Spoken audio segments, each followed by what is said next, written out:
Hello everyone, this is Javier, the Tax Terminator, and this is Panama.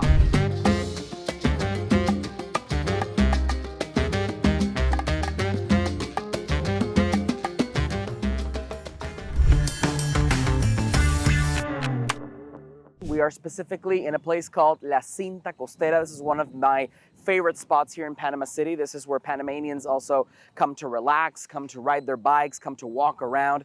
You have some amazing skyline views on this side. You've got Casco Viejo over there. For those of you who do not know, Casco Viejo is basically like the old colonial town. Now, there's a very interesting history behind this town, which is that it is one of the first Spanish settlements on the Pacific Ocean, if I'm not mistaken. And the original settlement was actually burned down by British pirate Henry Morgan. And the Spanish had to actually move it to another strategic location, which is where Casco Viejo is today.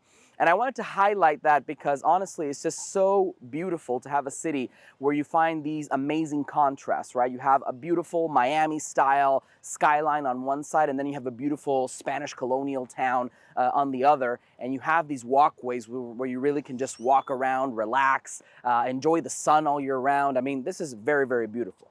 But I wanted to take a moment to basically talk to you guys today about one of the best ways to emigrate to Panama if you're from Canada or the US or one of these countries that most of our clients come from, and that is the Friendly Nations visa.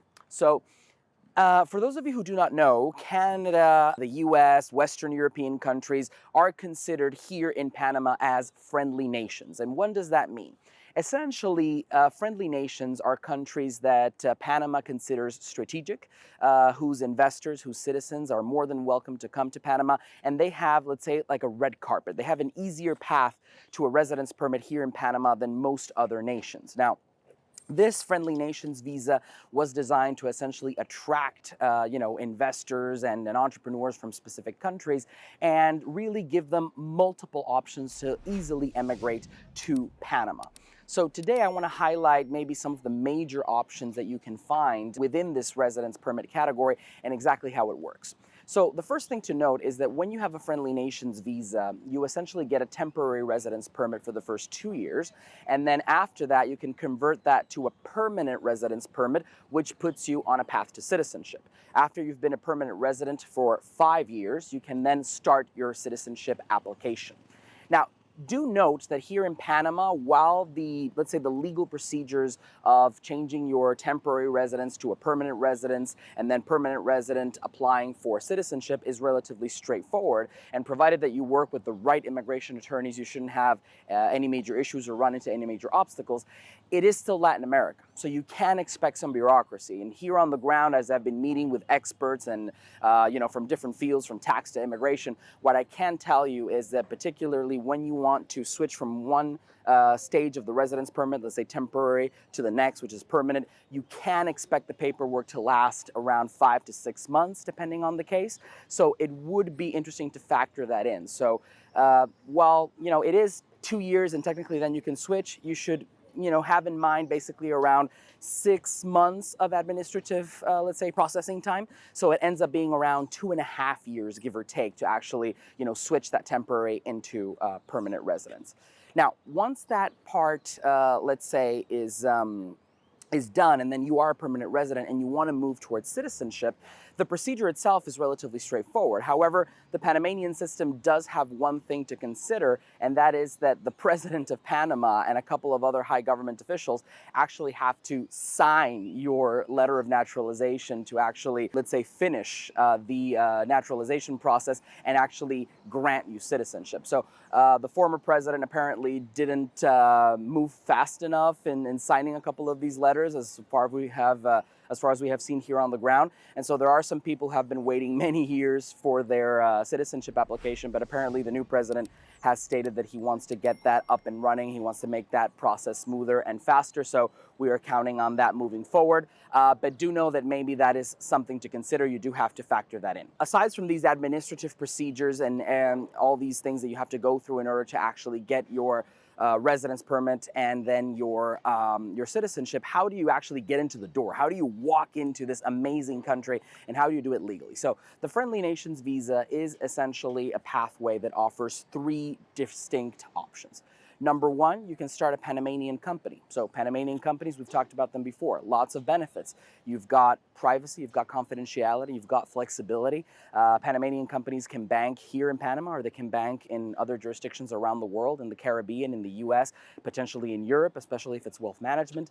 And so you can start a company, start a business here in Panama, and hire yourself, maybe as the director of the company or as a high-level employee of any kind, and then you can get a residence permit to come here. So Panamanian company, work contract. If I'm a friendly nation's passport holder, I can get a residence permit here in Panama. I think that's one of the best ways to do it. Number two, let's say that I do not want to start a business. I'm not looking forward to actually actively managing a company, or I don't need a company at this point. Maybe I have an offshore structure somewhere and I want to move to Panama and I want to follow the Nomad Capitalist method. I want to keep everything very much separate. I want to be able to live in Panama, claim tax residence in Panama, but at the same time, I want to keep my corporate structure in the BVI, in Switzerland, in the Bahamas, in the Caymans, in the US potentially. So that is also fine. And so what are the alternatives? Well, number one, you can go and you can buy real estate in Panama. $200,000, you buy a property, you're in. If you're a friendly passport holder or a friendly nation's passport holder, you're in. $200,000, let's say you buy a beautiful apartment somewhere here in Cinta Costera or in Costa del Este, which is the most, I guess, the par excellence, the area for expats, and automatically you get your residence permit as a friendly nation's visa holder. So that is also a great way. Think about it. You buy a property, you make a great investment.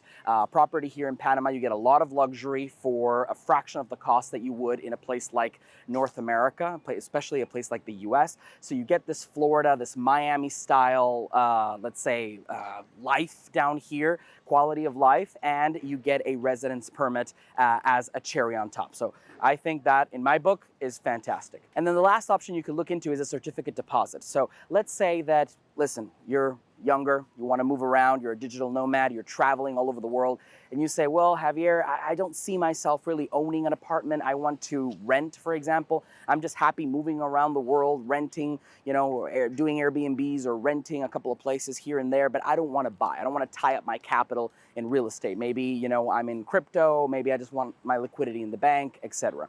Well, the good thing is you can also take the same $200,000 and instead of putting them into a property, you can actually deposit them in the bank, get a term deposit on that, so earn interest, and essentially get a residence permit as a cherry on top. So think about it. You're depositing your money here in Panamanian banks. The interest that you earn on the certificate deposits here in the banks in Panama are tax exempt. So Panama has a territorial tax system. Foreign source income is not taxed. Local sourced income or locally sourced income is taxed. But in the case of term deposits, there's a specific exemption. So if you are somebody interested in high yield term deposits, Panama is definitely an interesting place to look at. Historically, it has had higher yields than banks in the continental United States, for example, but still very stable banking system, uses the US dollar, access to multiple currencies.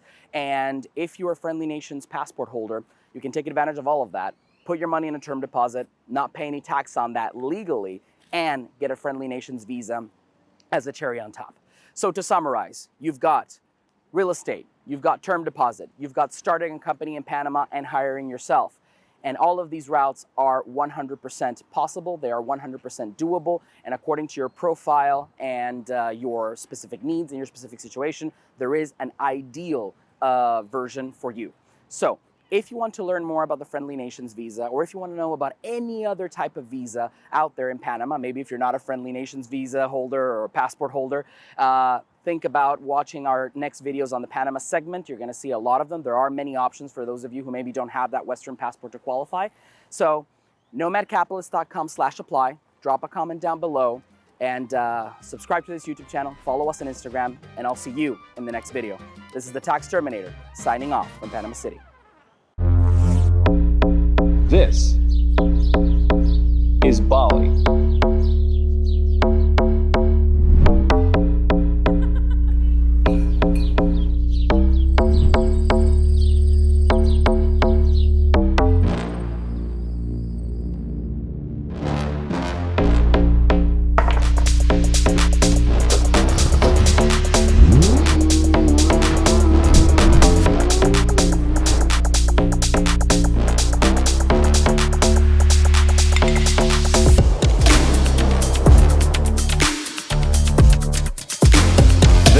is how to live like a king.